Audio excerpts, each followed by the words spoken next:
Question number 14.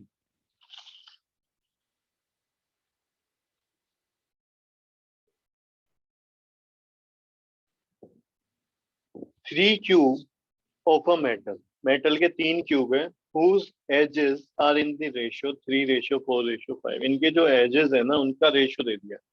edges मतलब side dimension जो होती है, ठीक है. तो 3:4:5. इसका मतलब क्या हुआ, अगर एक की साइड 3 है तो दूसरे की 4 है, तीसरे की फिर 5 है. अगर एक की साइड देखो 6 है तो दूसरे की साइड क्या होगी, 9.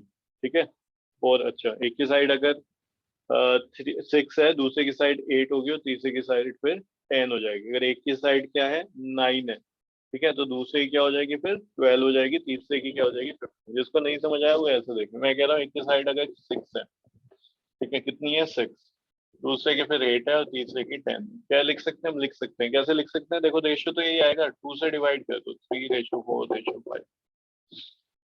ठीक है. अगर एक की साइड 9 है तो दूसरे की साइड फिर कितनी होनी चाहिए, 12 और 15. रेशियो देखना है इनका, 3 से डिवाइड कर दो, 3, 4, 5.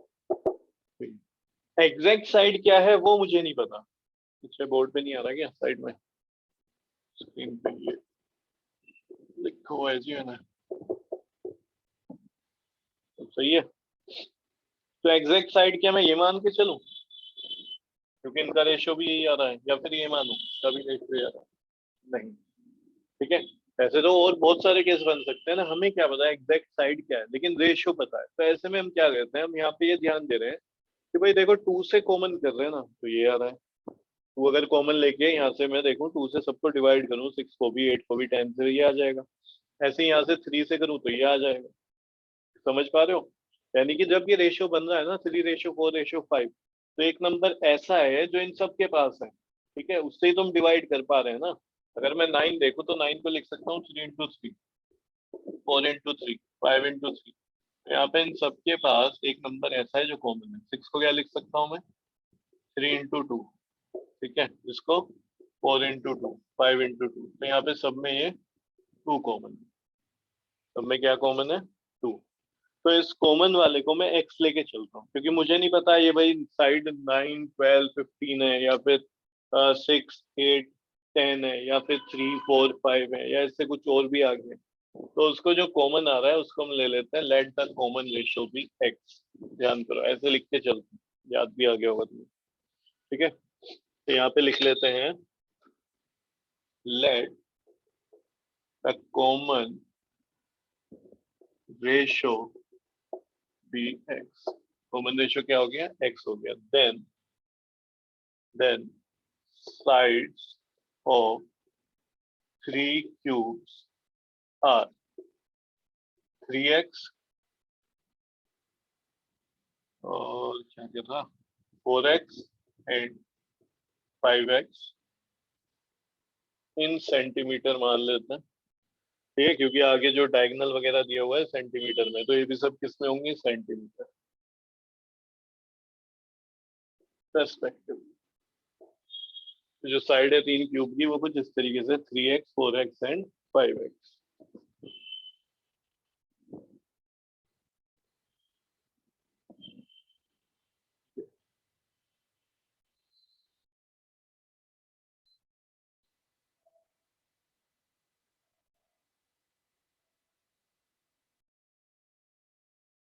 आगे समझते हो.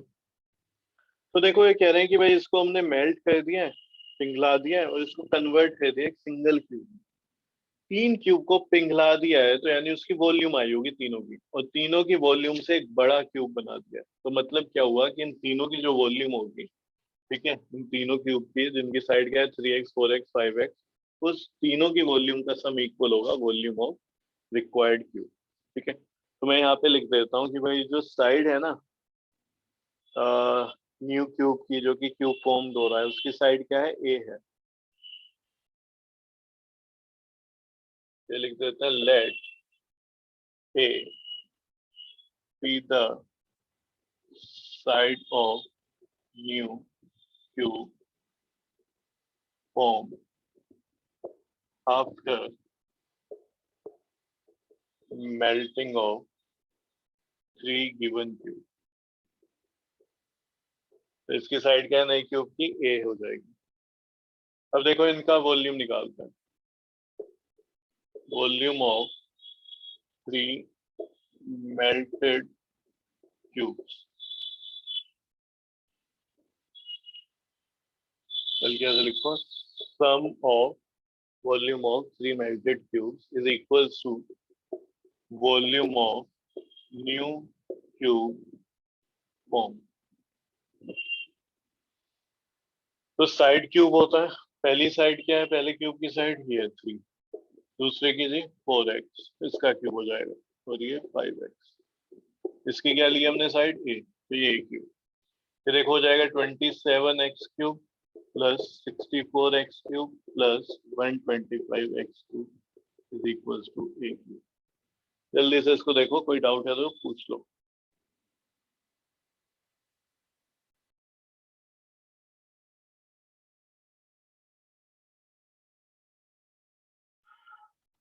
हो गया जी, इनको ऐड कर दो। देखो इसको जब ऐड करोगे तो आ जाएगा 216x क्यूब, चेक कर लेना, यही आ रहा होगा 216x क्यूब। ठीक है जी, अब इसको क्यूब रूट को इधर भेज दो, या मैं इसको ऐसे लिख देता हूँ पहले, A cube is equals to 216x। ठीक है ना, फिर ये मैं साइड में लिखता हूँ, इधर ध्यान देना। ए कितना हो जाएगा, ये हो जाएगा under root cube 216x cube. देखो जब हम रूट स्क्वायर कर रहे होते हैं तो हम पेयर बना रहे होते हैं दो दो, ठीक है, यहाँ हम ट्रिपलेट बनाएंगे यानी 3। ठीक है, कॉमन 3 बार आना चाहिए कोई भी नंबर कॉमन। अगर मैं लिखूं 216 को देखूं तो इसका मतलब पता क्या है, 6 × 6 × 6 मल्टीप्लाई करके देख लेना है, 6 का क्यूब होता है। ठीक है, क्या होता है 6 का क्यूब, तो 6 का क्या बन गया ट्रिपलेट, और x का भी ट्रिपलेट बन सकता है। तो a की वैल्यू क्या आ जाएगी, 6 सेंटीमीटर होल। अब ये बताओ उन्होंने हमसे क्या पूछा है, उन्होंने हमसे शायद वॉल्यूम पूछी है ना। नहीं, find the ages of the 3 cubes, जो जो 3 क्यूब्स हैं उनकी एजेस कितनी है, साइड कितनी है। तो जब तक मुझे x की वैल्यू नहीं पता चलेगी तो हम इसको नहीं बता सकते। ठीक है, अब x तो यहाँ पे भी आके फंस गया। अब इन्होंने हमें क्या दिया हुआ है, देखो ध्यान से देखना, इसको मैं हटा रहा हूँ, इसकी जरूरत नहीं है।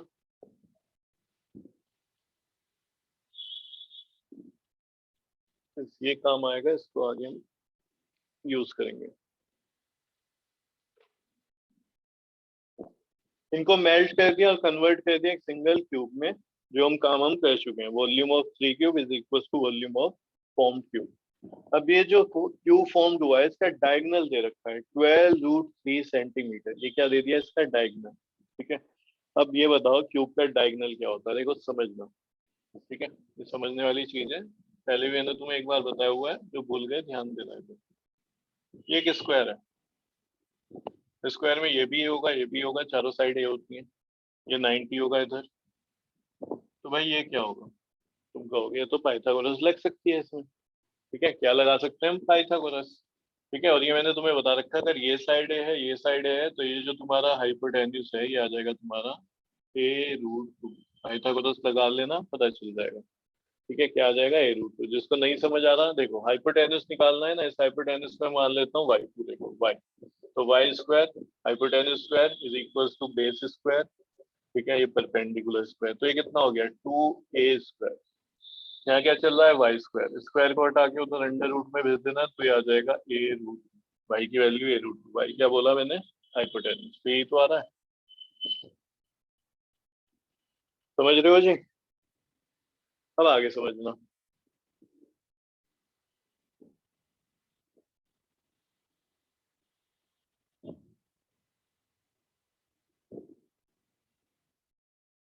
ये क्या बन गया अब, ये बन गया क्यूब। ये क्या बना है, क्यूब। ठीक है, ऐसे नहीं,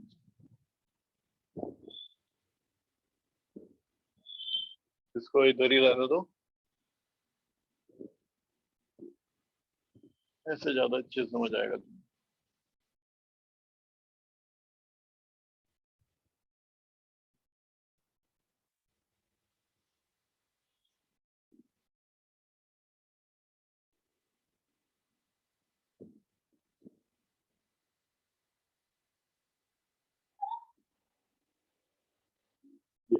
क्यूब है। अभी बताओ क्यूब का जो है नीचे है बेस, क्या ये इसी स्क्वायर के तरीके से, अगर इस क्यूब की साइड ए है जो कि हमने मानी भी है तो फिर ये भी ए हो जाएगा, और नीचे स्क्वायर ही तो बन रहा होगा। तो जैसे इस स्क्वायर के डायगोनल की वैल्यू a√2 है, इस स्क्वायर के डायगोनल की वैल्यू क्या है भाई, a√2। ये बताओ क्या ये a√2 नहीं होगा? हाँ कि ना, बोलो। ये भी a√2 होगा। यहाँ पे ये क्या बन रहा होगा, ये 90 है, तो परसेंट 90 है ये, ठीक है। तो ये नीचे स्क्वायर है, स्क्वायर का डायगोनल हो गया a√2। अब बात को समझना, थोड़ा सा यहाँ पे समझने की चीज है, दूसरे मार्कर से मैं तुम्हें समझाता हूँ। ये डायगोनल है स्क्वायर का, लेकिन डायगोनल ऑफ क्यूब क्या होगा? डायगोनल ऑफ क्यूब क्या होता है, देखो इस वाले वर्टेक्स से ये, ठीक है। जिस रूम में तुम बैठे हुए हो वो हो सकता है क्यूब हो या क्यूबॉइड हो। अगर क्यूबॉइड भी है तब भी उसे कंसीडर करो क्यूब ही है, ठीक है। या चलो क्यूबॉइड ही देख लो, अगर क्यूबॉइड है तुम्हारा रूम या फिर क्यूब शेप में है, तो उसका डायगोनल सोचो क्या होगा। उसका डायगोनल देखो क्या होगा, ठीक है।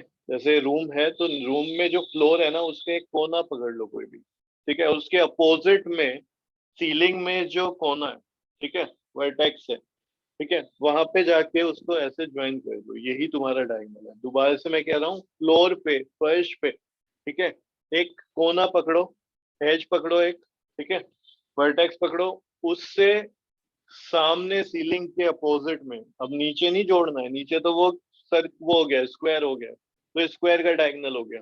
मैं क्या कह रहा हूँ, क्यूब का डायगोनल क्या होगा, इस वर्टेक्स से फ्लोर का जो एक कोना पकड़ा तुमने, अब अपोजिट में उधर ले जाओ सीलिंग की तरफ, ठीक है, और सीलिंग के उसमें, तो ये तुम्हारा क्या होगा, डायगोनल होगा, ठीक है।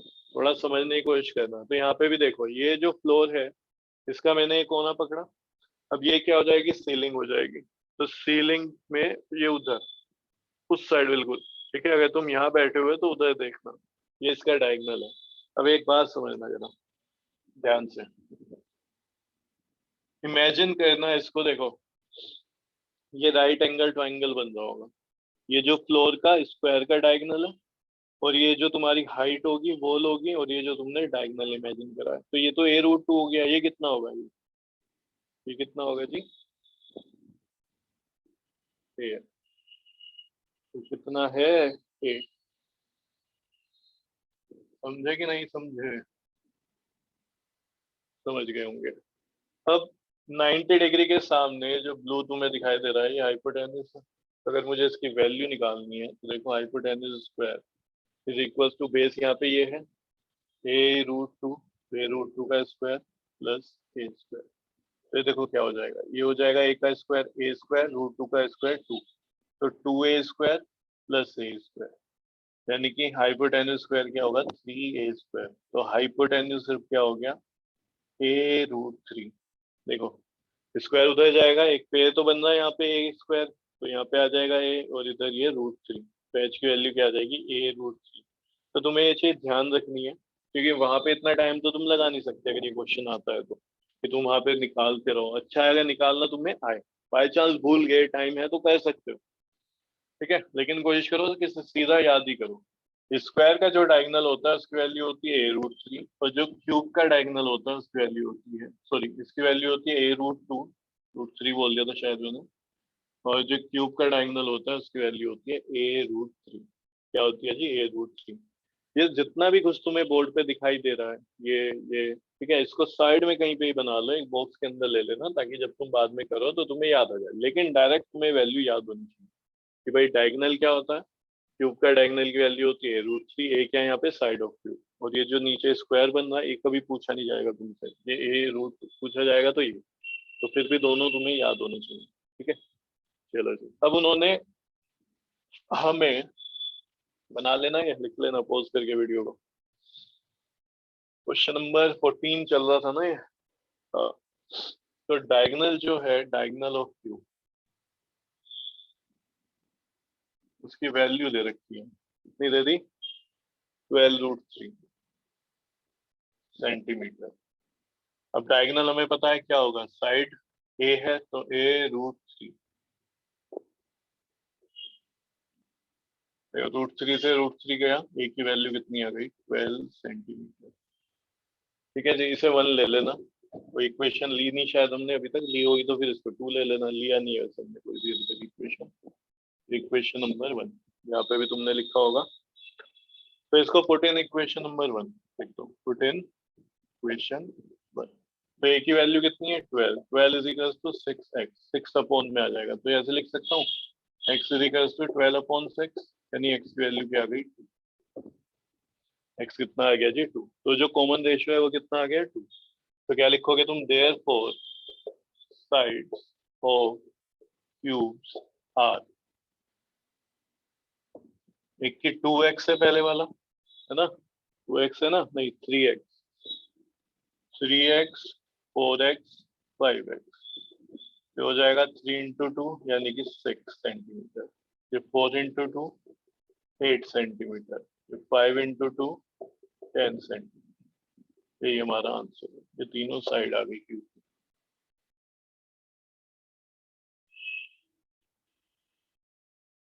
क्वेश्चन नंबर 15 इजी सा है, देखो समझना इसको। A solid cone of height 24 centimetre and radius of base 6 centimetre. तो एक कौन है,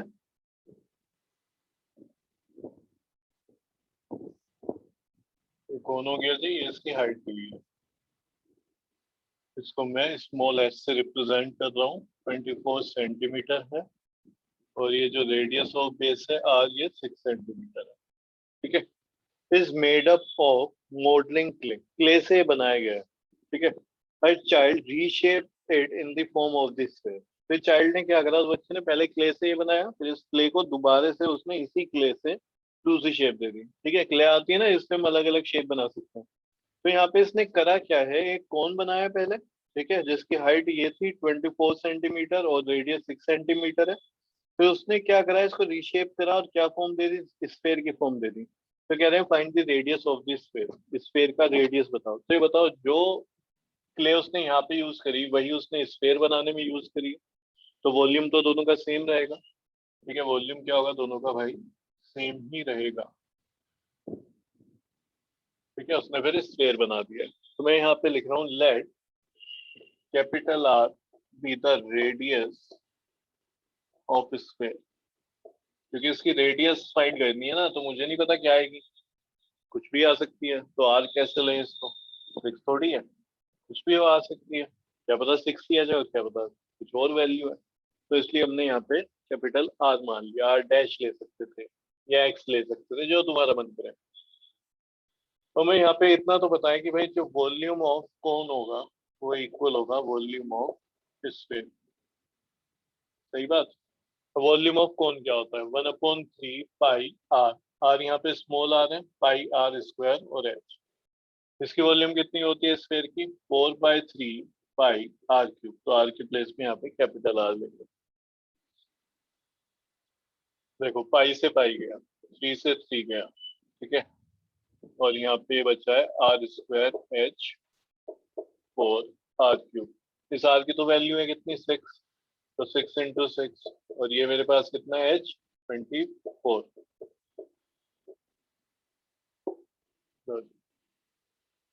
यहाँ तक देखो जल्दी से समझ आ रहा है कि नहीं, आ गया। तो ये यहाँ पे आ जाएगा 6। तो आर क्यूब कितना है, आर क्यूब की वैल्यू है 6 इंटू 6 इंटू 6, तो आर फिर कितना आ जाएगा, आर आ जाएगा 6 सेंटीमीटर। हो गया जी आंसर तुम्हारा, कितना आ गया अभी 6 सेंटीमीटर। किसी को डाउट तो नहीं है, देखो जब स्क्वायर होता है तो दो दो के पेड़ ढूंढते हैं, जब यहाँ पे क्यूब होता है तो यहाँ से फिर ट्रिपलेट ढूंढते हैं। तो यहाँ पे एक 6 का हमें ट्रिपलेट बनता हुआ दिखाई दे रहा है, तो आर की वैल्यू कितनी हो जाएगी 6 सेंटीमीटर। यही हमें फाइंड करना था रेडियस ऑफ स्फीयर, तो तुम लिखोगे देयरफॉर या फिर hence radius of sphere is 6 centimetre.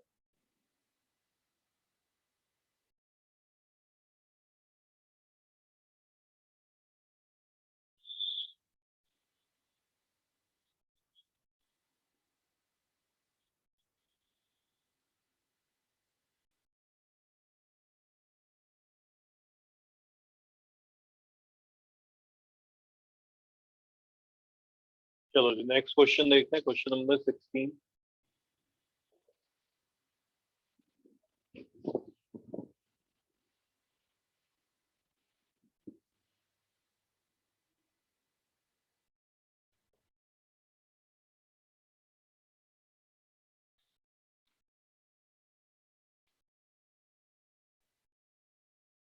A copper rod of diameter 1 centimeter and length 8 centimeter.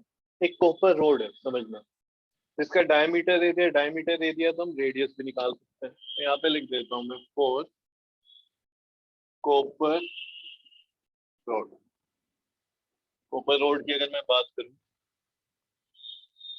तो उस कॉपर रोड की जो डायमीटर है 1 सेंटीमीटर है, तो इसका रेडियस क्या हो जाएगा, सीधा लिख दूं रेडियस,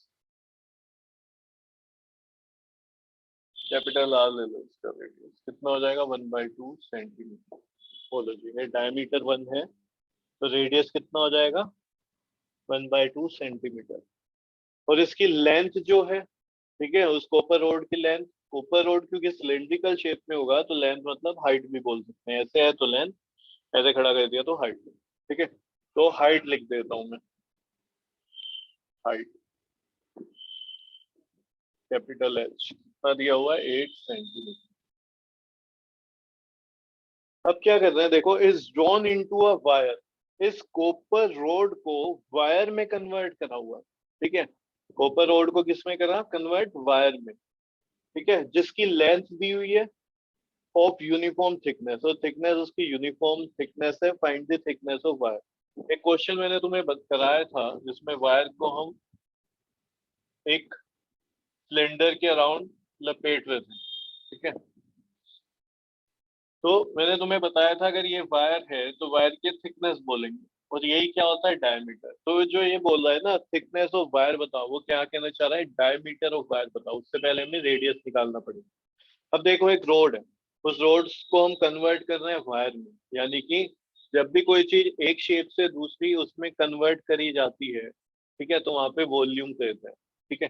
अब देखो एक क्वेश्चन कुछ मैंने तुम्हें surface area, area related to circle में मैंने तुम्हें कराया था, एरिया रिलेटेड टू सर्कल, उसमें क्या था, पेरीमीटर को वायर को मोड़ के वो एक शेप दे रहे थे, ठीक है, the wire is converted into shape of square then again into triangle, तो मैंने बोला था उसका पेरीमीटर सेम रहेगा। ये यहाँ पे जो क्वेश्चन है वो सरफेस एरिया वॉल्यूम के है, यहाँ पे वो बोलेगा रिकास्ट किया, ठीक है, माउल्ड किया, उसको मेल्ट किया, ड्रोन करा, तो जब ये वर्ड आते हैं यानी कि वॉल्यूम का रिलेशन होता है, इसकी वॉल्यूम को उसकी वॉल्यूम में कन्वर्ट कर दिया, ठीक है। तो यहाँ पे जो ये रोड है इससे ही कॉपर की ही वायर बनाई गई है, समझ रहे हो, तो दोनों में जो वॉल्यूम रहेगी वो सेम रहेगी। तो यहाँ पे मैं लिख देता हूँ 4 कॉपर वायर। अब इस कॉपर वायर का भी कुछ ना कुछ रेडियस होगा, तो इसका मैं रेडियस मान देता हूँ स्मॉल r सेंटीमीटर, ठीक है, लेट लेट कर लिया। अब इसकी जो उन्होंने लेंथ बताई है यानी कि हाइट, वो 18 मीटर है, शायद से सेंटीमीटर है,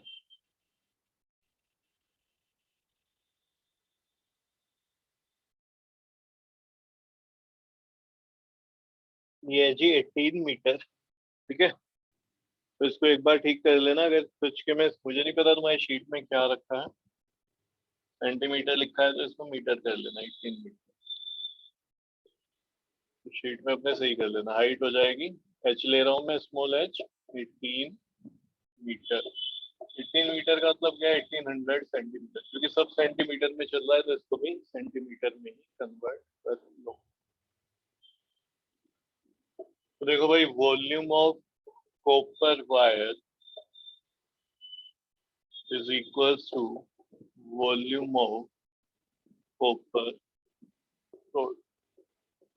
अब वॉल्यूम ऑफ कॉपर वायर, ठीक है, सिलेंड्रिकल शेप है, तो पाई, वायर के लिए मैंने सब स्मॉल में लिया हुआ है, तो पाई आर स्क्वायर एच, और ये भी pi capital R square H, pi से पाई ये गया, ठीक है। स्मॉल आर की वैल्यू पता नहीं, निकालनी है, एच हो गया यहाँ पे 18, कैपिटल आर कितना है 1/2 इंटू 1/, एच ये 8, तो देखो ये आ गया 4, आ जाएगा 2, ये 9, ठीक है जी, आमने सामने काट दिया।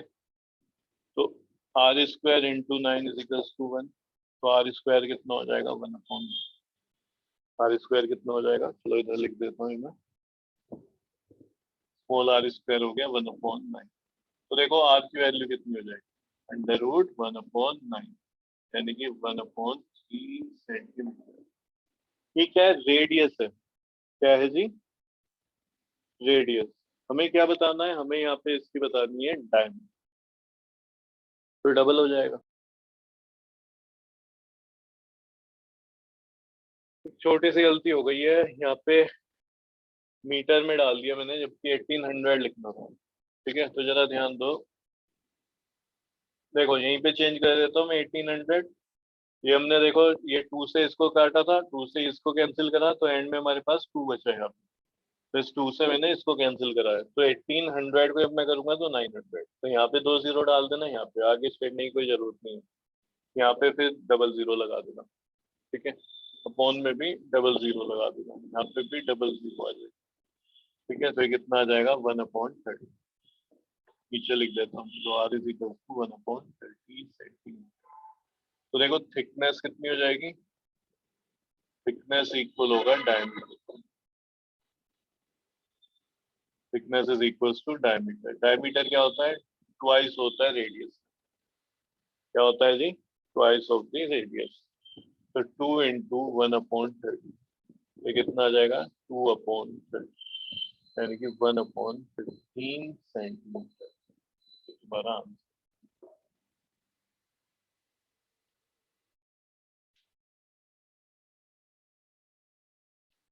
सिंपल सी बात है। देखो रोड जो मोटी होगी तो उसकी रेडियस 1/2 है। ये वायर निकाल रहे हैं, वायर पतला बनेगा उससे, तो 1/15। तो इसकी जो थिकनेस है, ठीक है, देखो इसकी रेडियस 1/2 है, इसकी रेडियस 1/30 है, यानी कि 15 गुना पतली है।